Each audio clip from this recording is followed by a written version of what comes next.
নামাজে মনোযোগ বসাতে পারছি না, এক্ষেত্রে কি করা উচিত? নামাজে মনোযোগ বসাবার জন্য অনেক করণীয় আছে। নামাজে মনোযোগ ধরে রাখতে পারেন না, এই সমস্যা কি আপনাদেরও আছে ভাই? আছে? নামাজে মনোযোগ ধরে রাখতে পারেন না? আজকে আমি আপনাদেরকে নামাজে মনোযোগ ধরে রাখার জন্য কয়েকটা টিপস, কয়েকটা পরামর্শ দিয়ে যেতে চাই, এবং আমি নিজে এগুলোর উপরে আমল করে আলহামদুলিল্লাহ ফল পেয়েছি, পরীক্ষিত। এরকম আমলগুলোর মধ্যে এক নম্বর হলো, ভালো করে শুনেন, এক নম্বর হলো চোখের হেফাজত করবেন। চোখের, মোবাইলে বা বিভিন্ন ভাবে চোখ দিয়ে হারাম জিনিস দেখেন, মেয়েদের ছবি দেখেন, ফিল্ম দেখেন, নাটক দেখেন, বিভিন্ন হারাম জিনিস দেখেন, এটা আপনি বন্ধ করেন। পরীক্ষামূলক 1 মাসের জন্য আপনি একটু চোখের রোজা করেন, আত্মনিয়ন্ত্রণে করার চেষ্টা করেন। যেই পুরুষ নিজেকে নিয়ন্ত্রণ করতে পারে না, সে আবার কিসের পুরুষ, সে আবার কিসের যুবক? নিজেকে নিয়ন্ত্রণ করার চেষ্টা করেন, এবং চোখের হেফাজত যদি আপনি করতে পারেন, আমি আপনাকে লিখিত দিতে পারি, টানা যদি আপনি দীর্ঘদিন আপনি এই কাজটা করেন, ইনশাআল্লাহ আপনি নামাজ এবং যে কোনো ইবাদতের স্বাদ পাবেন। শুরু করবেন অন্তত। দ্বিতীয়ত, হারাম উপার্জন ছাড়তে হবে। কি ছাড়তে হবে? হারাম খাওয়া ছেড়ে দেন, হালাল খাওয়ার গ্রহণ করেন, এটাও ইবাদতে মনোযোগ সৃষ্টি করতে সহযোগিতা করে। তৃতীয়ত, নামাজের জন্য বিশেষ করে বলতে চাই, এই যে পয়েন্টটা এখন বলতেছি নামাজের মধ্যে, এইটা যদি করেন আর আপনি মনোযোগ না আসে, আপনি আমাকে ব্যক্তিগতভাবে জানায়েন যে আপনি ভুল বলে আসছেন। আমি আলহামদুলিল্লাহ এটার উপরে নিজে 100% উপকারিতা পেয়েছি, অনেককে পরামর্শ দিয়ে তাদের মধ্যে উপকারিতা পেয়েছি। সেটা হলো নামাজের টাইমিংটা বাড়িয়ে দেন, অর্থাৎ দীর্ঘ সময় নিয়ে নামাজ পড়েন। আপনার 4 রাকাত নামাজ পড়তে 5-6 মিনিট সময় লাগে, বা 6-7 মিনিট সময় লাগে, আপনি এটাকে ডাবল করে দেন। এবং সূরা ফাতিহা পড়ে একটু অপেক্ষা করে অন্য সূরা পড়েন, একটু সময় নেন। একইভাবে রুকুতে গিয়ে একটু লম্বা সময় ধরে তাসবিহ, সাধারণত আপনি 3 বার তাসবিহ পড়েন, এবার আপনি 6 বার 7 বার পড়েন, 9 বার পড়েন, আরো বেশি করে পড়েন, একটু সময় বেশি নেন। রুকু থেকে উঠেই আবার সিজদা যান সব সময়, আজকে সেটা করেন না। রুকু থেকে উঠে একটু দাঁড়ান, একটু অপেক্ষা করেন, একটু দেরি করেন। নবী সাল্লাল্লাহু আলাইহি ওয়াসাল্লাম রুকুতে যে পরিমাণ সময় থাকতেন, রুকু থেকে উঠে দাঁড়িয়ে তার কাছাকাছি, কারিবা মিনহু হাদিসের ভাষ্য, তার কাছাকাছি থাকতেন, অথচ আমরা রুকু থেকে উঠেই দৌড় দিই। তো আপনি উঠে একটু অপেক্ষা করেন, দাঁড়ান, অন্য সময়ের চাইতে ডাবল সময় দাঁড়ান। এভাবে যদি প্রত্যেকটা কাজ আপনি সময় নেন এবং ধীরে ধীরে করেন, ইনশাআল্লাহ বিইذনিল্লাহ আপনি নামাজের মধ্যে মনোযোগ দেখতে পাবেন। 3টা গেল। 4 নম্বর হলো নামাজের মধ্যে যে সূরা কেরাতগুলো পড়েন, এই যে আজকে আমরা 3 কুল সম্পর্কে আপনাদেরকে বললাম, নামাজের দোয়াগুলো, সূরাগুলো, কেরাতগুলো, এগুলোর অর্থটা বোঝার চেষ্টা করবেন। তাহলে নামাজের ভিতরে ওই অর্থের কথা আপনার মাথায় আনতে পারবেন, আপনার মনোযোগ ধরে রাখতে পারবেন। আর আরেকটা পরামর্শ হলো, ইবাদত এবং নামাজে বিশেষ করে মনোযোগ সৃষ্টি করার জন্য আগে থেকে মনোযোগ নষ্টকারী বিষয়গুলো থেকে সরে আসেন। অনেকে আছে মোবাইল টিপতে টিপতে নামাজে দাঁড়ায়, নামাজে ঢোকার আগে, মসজিদে যাওয়ার আগে মোবাইল সুইচ অফ করে ফেলান এবং এরোপ্লেন মোড করে ফেলান, যাতে করে মেসেজ আসলেও টের না পান। ইনশাআল্লাহ দেখবেন মনোযোগ আসবে। সেই সাথে আল্লাহর কাছে দোয়া করবেন। একটা দোয়া শিক্ষা দেই, প্রত্যেক নামাজের পর, 5 ওয়াক্ত নামাজের পর আমার নবী সাল্লাল্লাহু আলাইহি ওয়াসাল্লাম এই দোয়াটা নিয়মিত পড়তেন, আমরাও পড়ার চেষ্টা করব। আল্লাহুম্মা আইন্নি আলা যিকরিকা ওয়া শুকরিকা ওয়া হুসনি ইবাদাতিক, হে আল্লাহ আমাকে আপনি সাহায্য করুন, আপনার জিকির যেন করতে পারি, আপনার শুকরিয়া যেন আদায় করতে পারি, এবং আপনার ইবাদতটা যেন সুন্দর মতো আদায় করতে পারি। এই দোয়াটা 5 ওয়াক্ত নামাজের পরে অর্থ সহকারে বুঝে পড়বেন, ইনশাআল্লাহ আপনার নামাজে আপনি মনোযোগ ধরে রাখতে পারবেন। আল্লাহ আমাদের সবাইকে তৌফিক দান করুন। নামাজের মজা এমন এক জিনিস ভাইরা, আমাদের নবী সাল্লাল্লাহু আলাইহি ওয়াসাল্লাম রাতে যখন নামাজে দাঁড়াতেন, পা ফুলে যেত, রুকুতে যেতেন না, এত সময় ধরে কিরাত পড়তেন, মজা পাইতেন। আর আমাদের কাছে নামাজটা একটা বোঝা, পড়ে শেষ করতে পারলে আমরা বাইরে যেতে পারলে জান বাঁচে, কারণ মজা পাই না। এজন্য নামাজের স্বাদ আনার জন্য, মনোযোগ সৃষ্টি করবার জন্য এই আমলগুলো আমরা লক্ষ্য রাখবো। আল্লাহ তৌফিক দান করুন। আমার ভাগ্নির বয়স 12 বছর, তার কি এখন পর্দা করা ফরজ, এবং সর্বনিম্ন কত বছর বয়সের ছেলের সাথে দেখা দেওয়া জায়েজ আছে, অনুগ্রহ করে জানবেন। আপনার ভাগ্নির বয়স যদি 12 বছর হয়ে থাকে, দেখতে হবে সে প্রাপ্তবয়স্ক হয়েছে কিনা। মেয়েদের প্রাপ্তবয়স্ক মিন শুরু হলে শুরু হয়, তাহলে সেক্ষেত্রে প্রাপ্তবয়স্ক হতে পারে 12 বছর বা তার আগেও। যদি সেটা না হয়, তাহলে সেক্ষেত্রে মাসিকের যে আলামত আছে সেগুলো যদি প্রকাশ না পায়, ছেলেদের আপনার স্বপ্নদোষ হওয়া বা আরো যে সমস্ত গোপ দাড়ি উঠা, এগুলো যদি দেখা না যায়, তাহলে সেক্ষেত্রে যদি 12 বছরের মেয়ে প্রাপ্তবয়স্ক মেয়েদের মতো গ্রোথ হয়ে যায়, নজরে পড়ার মতো হয়, তাহলে তাদের তখন থেকে পর্দা করা উচিত। দেখেন ইসলাম মেয়েদেরকে পর্দা করতে কেন বলেছে বলেন তো? আমাদের সমাজের অনেক ভাইরা এখনো মনে করে ইসলাম মেয়েদেরকে বলছে বোরকা পরে চলতে, পর্দা করে বলতে, কই পুরুষদেরকে তো এত কষ্ট করতে বলে নাই, তাহলে ইসলাম মেয়েদের প্রতি জুলুম করছে। মায়ের চেয়ে মাসির দরদ বেশি দেখান না? ইসলাম মেয়েদেরকে আপনাদের মতো লোভী পুরুষদের কুদৃষ্টি থেকে, বাজে নজর থেকে বাঁচাবার জন্য পর্দা করতে বলেছে। এই পর্দা নারীর প্রগতির পথে অন্তরায় নয়। গত কয়েক বছর আগে সারা দেশের মেডিকেল ভর্তি পরীক্ষায় প্রথম স্থান অধিকারকারিণী এক বোন আমার আগা গোড়া পর্দা করে পরীক্ষা দিয়ে গোটা দেশের ছেলে মেয়ে সবাইকে পিছনে ফেলে 1 নম্বর হয়েছে। তাহলে পর্দা কি মানুষের উন্নতির পথে অন্তরায় হয়? আমার অবাক লাগে পৃথিবীর সে সমস্ত মানুষদেরকে দেখলে, যে সমস্ত মানুষগুলোকে দেখি যে তারা নারীদেরকে স্বাধীনতার নাম দিয়ে নারীদেরকে হাফ প্যান্ট পরাই দিছে।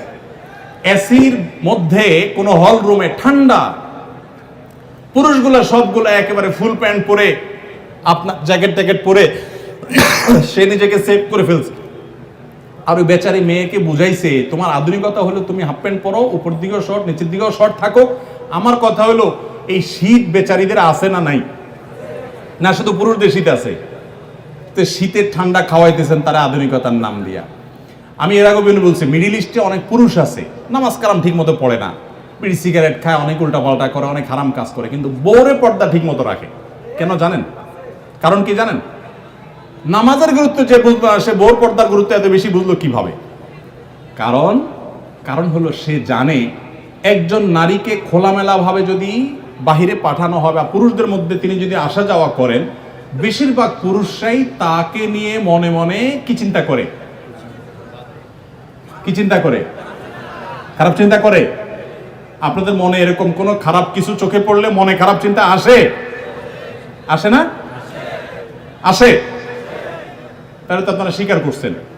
তাহলে আপনি যদি আরেকজনের মেয়েকে খোলামেলা বা একটু অশ্লীল পোশাকে দেখার পর আপনার মনে বাজে চিন্তা আসে, এবার আপনার বোন, আপনার স্ত্রী, আপনার মা যখন বাহিরে যাবে তাকে যদি খোলামেলা পোশাকে আপনি যেতে দেন, তাহলে অন্য সব পুরুষরা কি চিন্তা করবে? আপনি নিজে কি চিন্তা করেন এরকম মেয়েদেরকে দেখে সেটা চিন্তা করেন। ইসলাম সেজন্য পর্দার কথা বলেছে। এটা আমার মা বোনদের মর্যাদা রক্ষা করবার জন্য বলেছে, আর কিছু না। যত মূল্যবান জিনিস তত বেশি সংরক্ষণ করা হয় যাতে লোলুপ কোনো দৃষ্টি সেখানে না পড়ে। আল্লাহ আমাদেরকে পর্দার গুরুত্ব বোঝার তৌফিক দান করুন। শুনেছি মোহর দেওয়া ব্যতীত মেয়েকে স্পর্শ করা হারাম। তাহলে যদি মেয়ের বাবা বা মেয়ের পরিবারের লোক এই পরিমাণ মোহর ধার্য করে যে ছেলের পক্ষে দেওয়া সম্ভব নয়, তাহলে এই অবস্থা ছেলের করণীয় কি? হ্যাঁ বুঝছি আমি, প্রশ্ন কমন পায়ে পড়ে গেছে, এই তো। আচ্ছা শুনেন, যারা ঠিক করছে এইসব হয় আবিয়াত্তা পুরুষ, আর না হলে বিয়ে করে বেচারা ফাঁসা গেছে। শুনেন, ভালো করে শুনেন। প্রথম কথা হলো যে মোহর দেওয়া ছাড়া স্ত্রীকে স্পর্শ করা হারাম, এই কথা ভুল। প্রশ্নে যিনি লিখেছেন এটা সঠিক কোনো কথা না। মোহর ধার্য করলে সেটা দিতে হবে বাধ্য। আল্লাহ বলেছেন ওয়াতুন নিসা সাদুকাতিহিন্না নিহলা, তোমরা তোমাদের স্ত্রীদের মোহর পরিশোধ করে দাও, এটা তাদের প্রাপ্য অধিকার, এটা দিয়ে দিতে হবে, এটা ক্লিয়ার। তবে সে দেওয়াটা আপনি নগদও দিতে পারেন, পরেও দিতে পারেন। তবে মেয়েরা একটা মাসালা জানে না। যদি মেয়েরা মাসালা জানতো বাসর ঘরে ঝুলাই ফেলতো আপনাদেরকে। মাসালাটা হলো, যদি কোনো মেয়ে দাবি করে যে মোহর যা ধার্য হয়েছে, আপনি আমার স্বামী, সবই ঠিক আছে, আগে মোহর ফেলেন তারপরে সামনে আগান, এটা যদি কোনো মেয়ে বলতে চায়, ইসলাম তাকে সম্পূর্ণ সেই অধিকার দিয়েছে। কিন্তু আমাদের সমাজে মেয়েরা মাসআলা আমার কাছে শোনার পরও বলবে না। এটা কেন বলবে না? কারণ আমাদের সমাজে পুরুষগুলো এমন রাক্ষসের মতো এবং এমন জালিম, এমন অত্যাচারী, বেশিরভাগ, সবার কথা বলছি না, যে এই কথা যদি মেয়ে বলে বাসর রাতে, ঠিক আছে স্বামী সবই ঠিক আছে, আপনার সাথে আমার বিয়ে হয়েছে, সব ঠিক আছে, মোহর ধার্য হয়েছে, এটা আমার প্রাপ্য, আল্লাহ কোরআনে বলছেন, অতএব এটা দিয়ে দেন। ছেলে বাসর থেকে পালায় দৌড় দিবে, বলবে এই মেয়ে বাসর রাতে এখনই অবস্থা করতেছে, আল্লাহ জানে আমারে কোথায় ঝুলে। ঠিক না? ঠিক। অথচ এটা ঠিক না। সব কথাই তো ঠিক বলেন। এই ওয়াজ মাহফিলের একটা সমস্যা হলো ঠিক হলেও ঠিক, ঠিক না? ঠিক, এটাও ঠিক। আচ্ছা যাক, শুনেন, নবী করিম সাল্লাল্লাহু আলাইহি সাল্লামের মেয়ে, ভালো করে শুনে রাখেন, নবী করিম সাল্লাল্লাহু আলাইহি সাল্লামের কন্যা ফাতেমা রাদিয়াল্লাহু তাআলা আনহা, তার বিয়ে হয়েছে কার সাথে? আল্লাহু আকবার। আলী রাদিয়াল্লাহু তাআলার মতো ইসলামের খলিফার সাথে তার বিয়ে। ফাতেমা রাদিয়াল্লাহু তাআলা আনহা তার বাবা নবী করিম সাল্লাল্লাহু আলাইহি সাল্লামকে বলেছেন, বিয়ে হয়েছে আব্বা ঠিকই আছে, বাট আমার দাবি হলো মোহর যেটা ধার্য হয়েছে সেটা যেন আমাকে আগে পরিশোধ করে দেওয়া হয়। আজ আমাদের সমাজে মেয়েদের সে অধিকার দেই আমরা? এই সমাজের সবচেয়ে বেশি অবিচার আমরা পুরুষরা মেয়েদের প্রতি করে থাকি। বিয়ে করেছেন আর মোহর পরিপূর্ণ পরিশোধ করছেন এরকম বাপের বেটা যারা, তারা হাত তোলেন। কয়টা বাপের বেটা দেখছেন এখানে? হাত গণেন তো কয়টা হাত। স্টেজেও হাত উঠে নাই, নামান, ইজ্জত বাঁচান। উঠছে মানে অল্প স্বল্প উঠছে, আমি সবার কথা বলছি। আমি দিয়ে দিয়েছি আলহামদুলিল্লাহ, আমি হাত উঠেছি। কিন্তু শুনেন, বাকিরা হাত উঠেছেন তার মানে কি সব অবিবাহিত? মোটেই না। কিন্তু মোহর দেন নাই। মোহর যদি ধার্য হয়ে থাকে তাহলে সেটা দিতে হবে, কথা ক্লিয়ার? মোহর না দিলে স্ত্রীকে সেটা হারাম হবে, হারাম। আপনি পাওনাদারের পাওনা না দিলে যেরকম হারাম হয়, স্ত্রীর মোহর না দিলে সেটা গুনাহ হয়। হ্যাঁ, পাওনাদারের পাওনা যেরকম আপনি সময় নিয়ে তার কাছ থেকে 1 বছর 2 বছর পরেও দিতে পারেন, স্ত্রীর মোহরটা এরকম পরে দিলেও আদায় হয়ে যাবে। বাট যদি না দেন, মেরে দেন যে আর স্ত্রীর আর কি দিব, সেটা আমার ঘরওয়ালি, তাহলে কিন্তু আপনি ধরা খেয়ে গেছে। কথা কি বুঝে আসছে? অনেক আমাদের দেশে মেয়েরা এত সহজ সরল। অনেক ছেলে আছে এমন বাটপারের বাটপার, বাসর রাতে বউরে বলে, দেখো এখন মোহর তো ধার্য করছে মুরব্বীরা 10 লাখ, আমি তো 20,000 টাকা বেতনে চাকরি করি, কোত্থেকে দিব এত টাকা?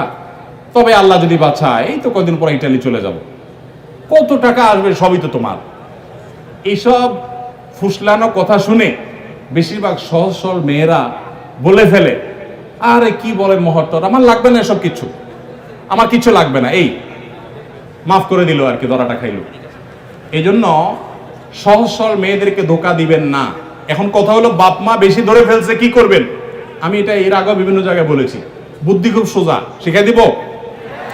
যদি মোহর বাপ মা 10 লাখ 20 লাখ ধরে থাকে, এখন আপনিও রাজি হয়েছেন, আপনি রাজি হয়েছেন কেন?